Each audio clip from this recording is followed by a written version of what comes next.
I'm just zany. I'm kind of calm about that.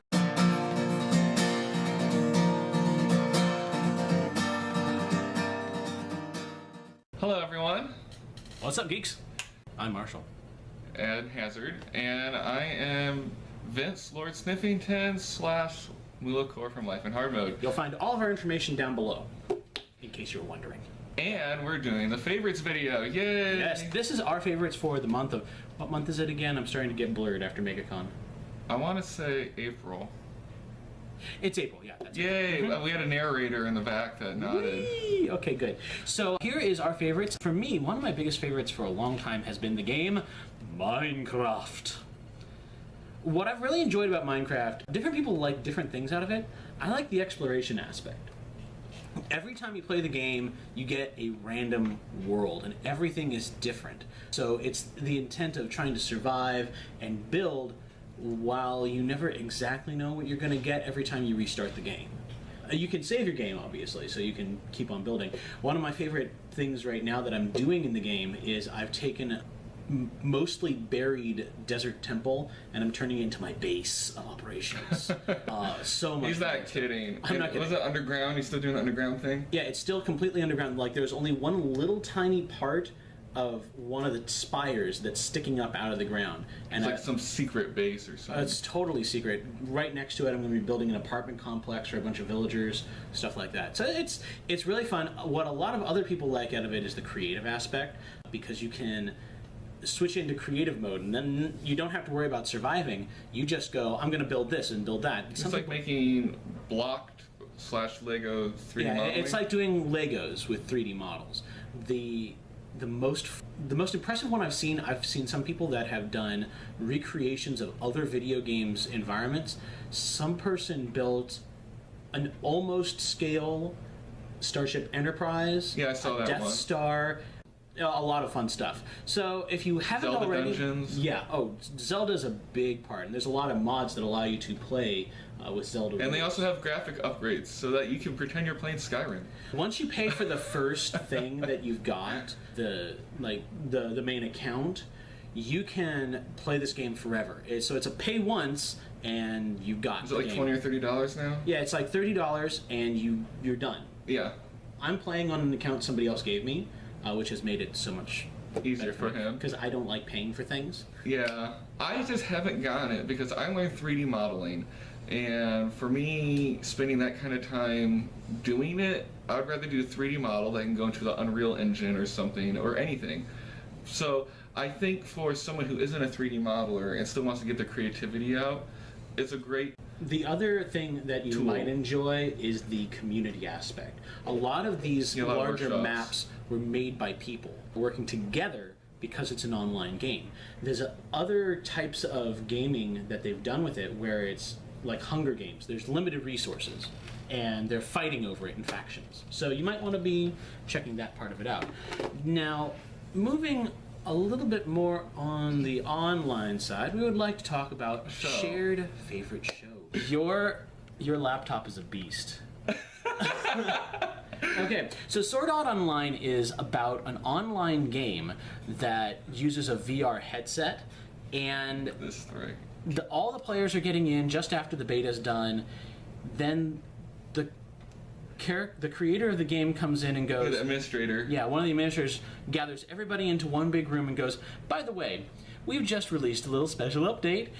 If anybody unplugs you from your headset, it's going to release a microwave burst and kill your brain. So, long story short, yeah. you die in the game, you die in real life. It's like Freddy Krueger. Yeah, so as you can see here, you can attack, and it uses this headset in the real world so that it gives you like a holodeck experience without actually having to be anywhere. You can feel, you can taste, you can smell, all of the senses are there, and it interrupts your brain so that you can't move your body, but you can instead move this game body. And so the series is about, in general, because I don't want to get any spoilers, it's really good, and character development and all that jazz, is people dealing with the scenario. Like, how can they handle the grief? How can they build each other up as a community? And stuff like that. And there's like 4 story arcs right now, I believe.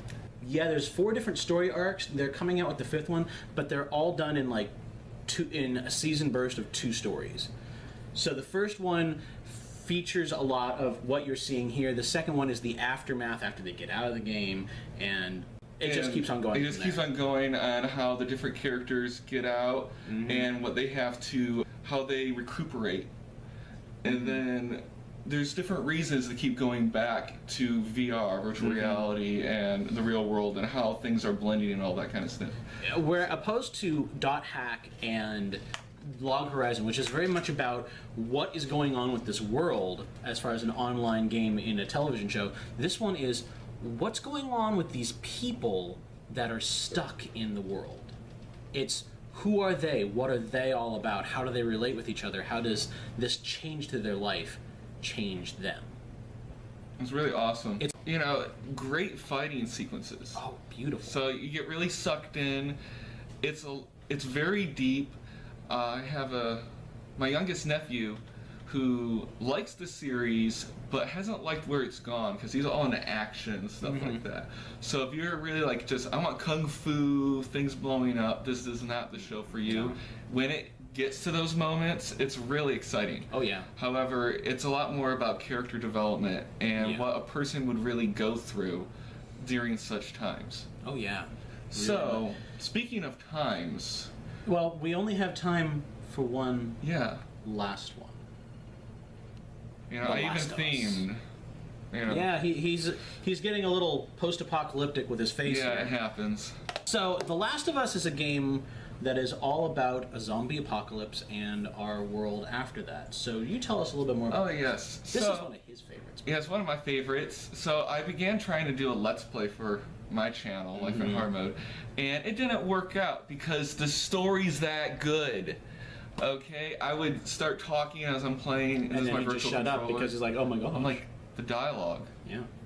So, you're going to love the scenes. If you love Walking Dead, you'll see similarities. And what's really neat about this game is it shows what could happen, like what people would have to go through. It doesn't pull any punches.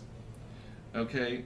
And the ending, regardless if you agree with it or not, it forces you to think about what you really would do. And then they have an expansion DLC for it where you get to play as the girl.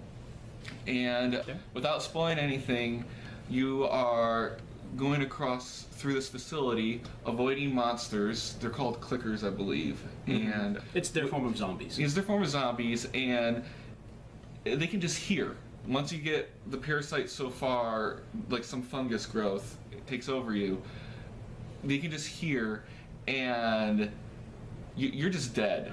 If it bites you, you're dead. Yeah. And it's really weird because they can get like that close to you and be breathing, like, you know, stuff like that. It was attractive. And you feel like they're going to bite you or something. Yeah. Yeah. So it's really weird with the AI and stuff. I like the reality of this game, in that not only it's reality as far as how the characters are relating with each other, because boy, these characters are real, but this is one of the few zombie types that really could happen. Yes, based on the fungus growth that takes over nature. Orpheocordyceps. Yeah. There you go. And you can look that up. They also, I think Game Theory did a episode about that, so you can check that out. A little plug for him. It can't happen now, but just give it some time. All right, so I believe that wraps up our three favorites of today. And remember to stay calm and stay zany. Bye. Keep calm, stay zany. Keep calm, stay zany. Stay calm, stay zany.